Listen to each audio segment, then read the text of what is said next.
I wanted to open the show today, and I wanted to do this. It's going to help me get into a larger point that I'm going to be making in the first few minutes of the program. Wanted to offer an apology to a caller that we had on air yesterday, and I gave him some grief just before the 8:30 break.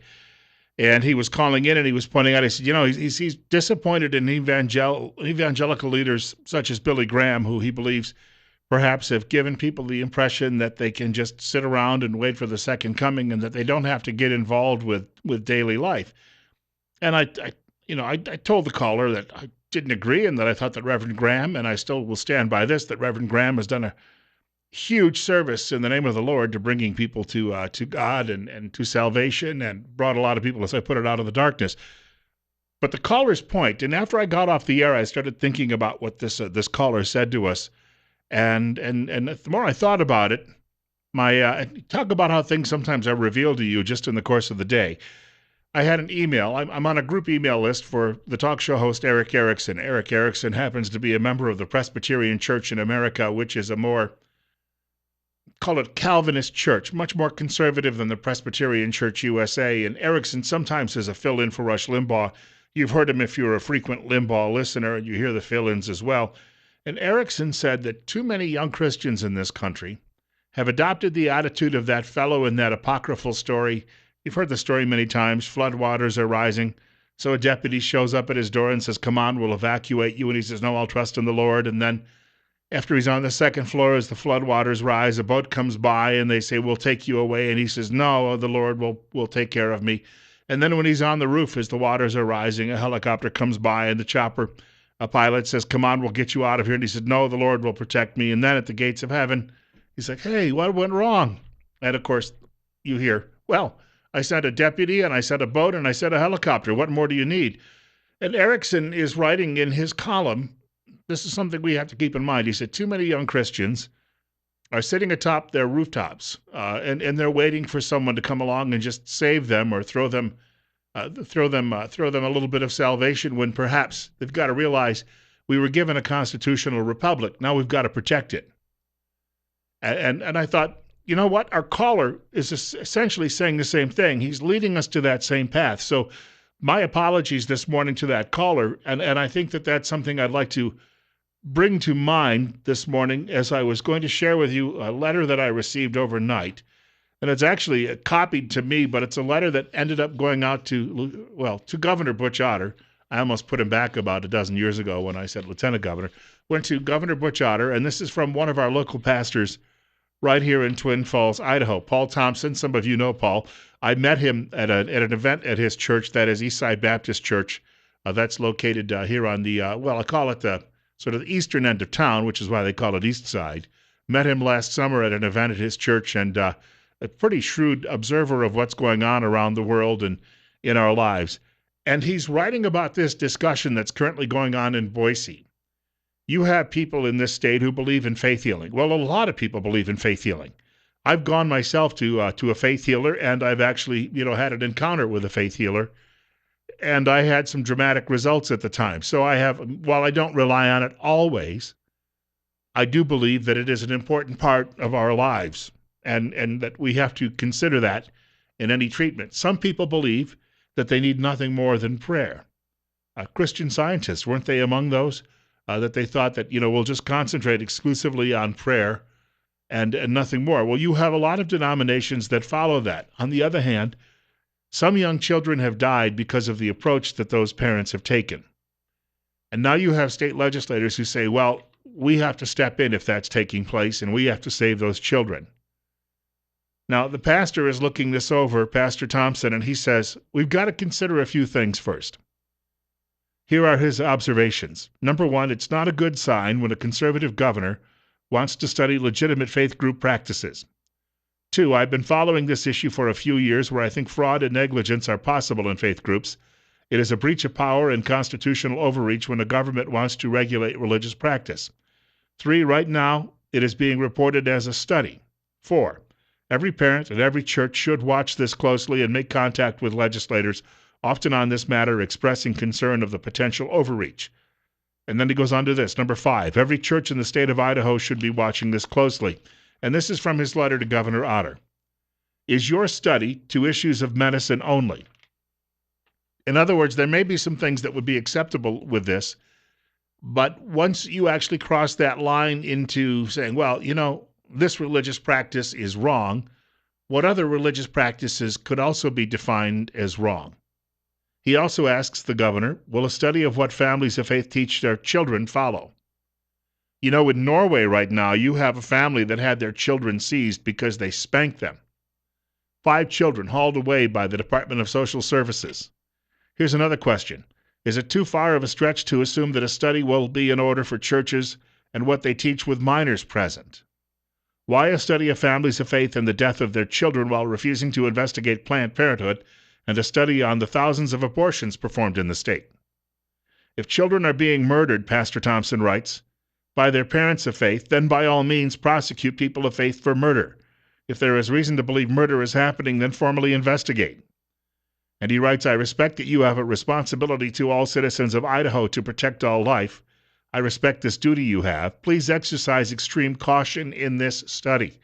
And then the pastor writes, I appeal to you yet again to do all that you can to stop abortions in our state. It can be stopped. You can do something about this. Murder protected by law is unthinkable. Again, that from Paul Thompson, pastor of Eastside Baptist Church here in Twin Falls, an open letter to Governor Butch Otter, and you can find this. In fact, the pastor has a website. Some of you may even be attending his church already because it's one of the fastest growing churches in the region. When I was there, they had not yet paved the parking lot, but it looks beautiful over there. They have an enormous building, but it's called The Bridge, and it's paulthompsonblog.com. paulthompsonblog.com. It's 8:14. Bill Colley with you on Top Story on News Radio 1310, KLIX, and newsradio1310.com. Getting back to the caller yesterday saying that Christians should be involved, should be very involved. Oddly enough, speaking of the Graham family, Franklin Graham speaking with Fox News Channel. Take a listen for a moment to some of his comments about this very issue. And he says, remember, certain political parties already think that you're in their, that they don't need to appeal to you, that they can just take you for granted. In fact, I'm parroting what he's saying here. I think faith voters are taken for granted. That the Republican establishment just assumes that the faith voters are going to vote for them. They assume that. And it's the wrong assumption. I think it is, and that's one of the reasons why I've taken this effort for these 50-state tour. I want to get Christians, evangelical Christians, to vote. I'm not going to tell them who to vote for. I want people to vote for those that they see that are people of faith and who live out that faith. There you go. Now, I have said on this program, I'm not voting for a pastor-in-chief. I'm voting for a commander-in-chief. I'm voting for a president, not a national pastor by any means. On the other hand, you can tell a great deal about a candidate by that candidate's own personal commitment, right? There was a story in the Los Angeles Times yesterday. I provided a link at my Facebook page. And the LA Times picked up on a scientific study that was done that shows that cultures throughout history that have had a belief in a God that is a God who is also a God of justice, that is a God of judgment, have better cultures. People are politer. People treat people better.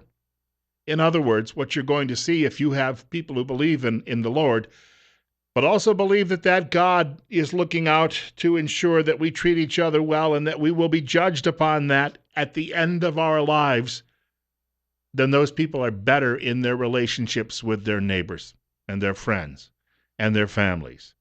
It's a big admission for the LA Times, although it shows you just how out of touch the LA Times is. They used a photograph of Buddha in the story. Well, a statue of Buddha. Buddha was not a judgmental God. But, LA Times, I'm sure that somebody there says, there's a religious symbol. Yeah, that's what religion's all about. We'll use that. Still, they reported it, which I thought was a good thing. And one other quick addendum to all of this, there was also more research out today that I happened to see. In fact, speaking of Eric Erickson's blog, I mentioned him right off the top of the program today. One of his staffers has a piece today that says that if you go to church, you're going to likely have a happier marriage. Here's the thing, though. This is the odd part of it. And this is what I found. It breaks down in rather unusual ways. The happiest relationships are those in which both the man and woman, or just the man, attends religious services. And the least happy are those in which just the woman attends on a regular basis. So the husband staying home is not going to help matters out. When a man attends church on a regular basis, with or without his female partner, his relationship benefits. 67% of men and women in relationships where neither attend are happy. That means if a man and wife do not go to church at all, 2/3 of them are unhappy in life and in their relationship. 59% of those where only she attends on a regular basis report that they are very happy. Here's another one. Shared prayer is a stronger predictor of relationship quality than other religious factors, race, education, sex, or region. This morning, before I even came to work, early in the morning, I was talking to a friend of mine I went to high school with on the East Coast. She had the results of an MIR yesterday and could be a death sentence. And she was writing me, and she told me, too, that of her 3 children, one of them has an infection and may be losing a foot or perhaps an entire leg to that infection, a child who's probably all of 30 years old, if that. And she's just overwhelmed this week by all of these things coming down. And you know what you do in these situations? You quickly write back on the Facebook Instant Messenger. You say, I'll pray for you. And I did that. And then I sat in my chair and I said, well, okay, you've said it. What are you going to do now? So I sat back in my chair for a moment. I bowed my head because we say we're going to do it. You look at Facebook all the time and you see people saying, oh, my prayers and God bless you and I hope everything's going to be okay. And there's a quick note and, everyone feels better about doing that. But in the long run, I said to myself, I cannot just sit here and say, I'll pray for you. I had to push it back in my seat, bow my head, and take a few minutes and actually do it. Will it have an impact? Yes, of course. During the first Gulf War, I had to go interview a minister at a Methodist church. He was holding a community interfaith service to pray for our troops and to pray for a successful outcome and that we would get through it with as few casualties as possible. And I was doing an interview with him, and he was talking about prayer, and I said, so you really think that that's going to work? Now, you're playing devil's advocate, no pun intended there, when you're a reporter, although in some cases I guess it's very much you're working for the devil in some mainstream media. But he looked back at me with the most curious expression on his face, and he said, of course. Why do you think I'm a minister? 20 minutes after 8 o'clock. Bill Colley with you on Top Story on News Radio 1310, KLIX, and newsradio1310.com. Coming up in just a few minutes, we have some people here who are doing a fundraiser that's to help the unwanted animals in our community. They're on the way, and just a quick note here, too. The last several animals that I've had, dogs or cats, 4 or 5 of them, I think, in a row now, have been rescues. So, yes, this is something that's near and dear to me. They're coming up in just a few minutes. Also, between 8:30 and 9 o'clock this morning, Dr. Jonathan Tripp from Tripp Family Medicine will be joining us in studio. He's here for another reason today, though. We're talking exclusively about the Zika virus, what you need to know, how dangerous can it be, is it just media hype? He'll have answers to all of those questions on the way this morning on Top Story with Bill Colley on News Radio 1310 KLIX and newsradio1310.com.